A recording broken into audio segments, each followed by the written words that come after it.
नमस्कार दोस्तों, आज का इस वीडियो में आपका स्वागत है। और आप मेरे चैनल पे नए हैं तो आप मेरे चैनल को सब्सक्राइब कर दीजिए। आज हम दोस्तों पढ़ने वाले हैं समास में बहुब्रीहि समास के बारे में। देखते हैं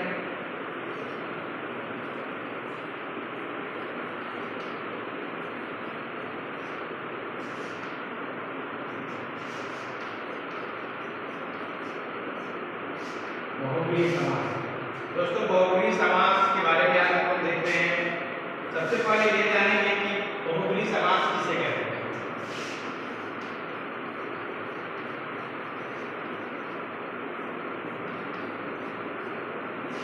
बहुब्रीहि समास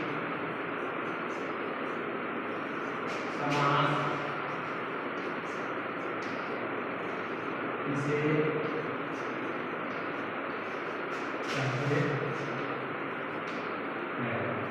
दोस्तों कहना है कि बहुब्रीहि समास किसे कहते हैं।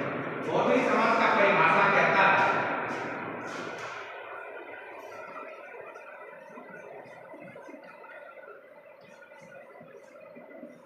बहुब्रीहि समास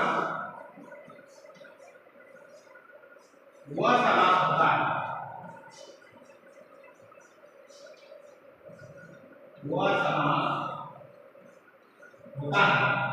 जिसका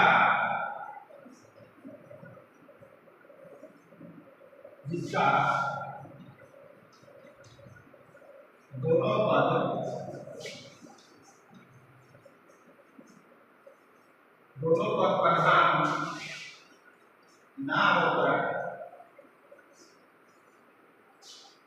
प्रधान ना होकर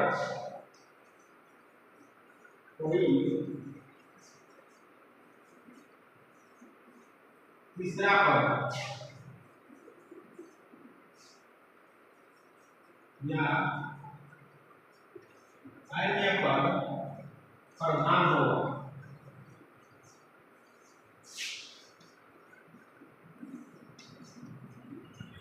उसे बहुब्रीहि समास कहते हैं।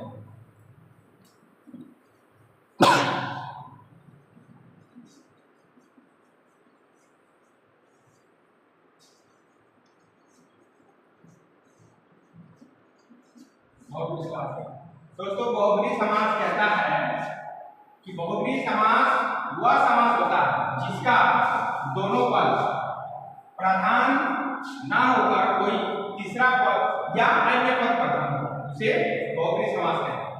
दोस्तों करने का मतलब है कि पहले हम बता चुके हैं आप लोगों को कि पद यानी कि पहला पद और दूसरा पद, ये दोनों पद प्रधान ना होकर कोई तीसरा पद प्रधान हो जाता है।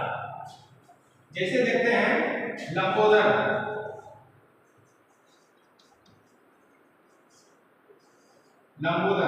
दोस्तों यहाँ जैसे में लिखे लंबोदर।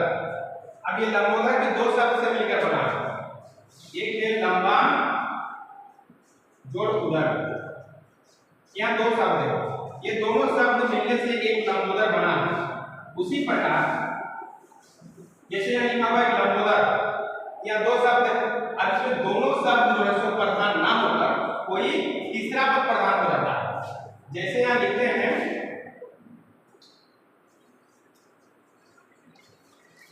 लंबा है उदर जिसका, कहने का मतलब है कि लंबोदर, इसका समास को हम करते हैं तो लंबा है उदर जिसका। अब ये जिसका जिसे आप बोल रहे हैं तो कहने का मतलब यही है कि यहाँ तीसरा पद प्रधान हो जा रहा है, यानी कोई तीसरा को इंडिकेट कर रहा है। लंबोदर लंबा है उदर जिसका, इसका मतलब कोई ना कोई है जिसका उदर लंबा है। तो दोस्तों उदर का मतलब होता है पेट। अब ये बोल रहा है कि लंबा है उदर जिसका, अब किसका पेट सबसे बड़ा है तो गणेश जी का, गणेश जी। दोस्तों इसी प्रकार से समझने के लिए और उदाहरण हम प्रस्तुत करते हैं। जैसे अगर दो व्यक्ति आपस में लड़ रहा है और दोनों व्यक्ति लड़ने के बाद अगर कोई तीसरा कोई आ जाता है तो उसी प्रकार से यहाँ लंबोदर के दोनों शब्द प्रधान ना हुआ और कोई तीसरा पद प्रधान हो जाता है, उसी को हम लोग बहुब्रीहि समास कहते हैं। कहने का मतलब यही है कि लंबोदर जब इसका समास में करते हैं कि लंबा है उधर किसका। उसके बाद लिखते हैं दशानन। दशानन, अब इसका हम समास करेंगे, विग्रह करेंगे। तो दस है आनंद जिसका, दस है आनंद जिसका।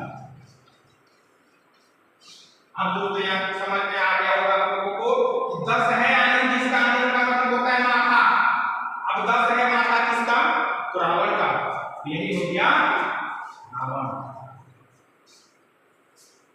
इसी प्रकार से दोस्तों अगला लिखते हैं महावीर।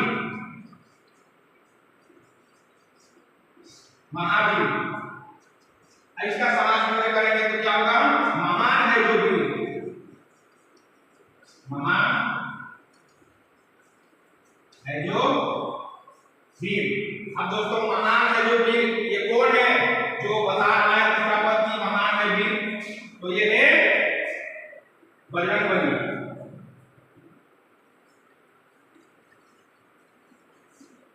बजरंगबली। दोस्तों इसी प्रकार से समझना है कि बहुव्रीहि समास क्या है। तो दोस्तों बहुव्रीहि समास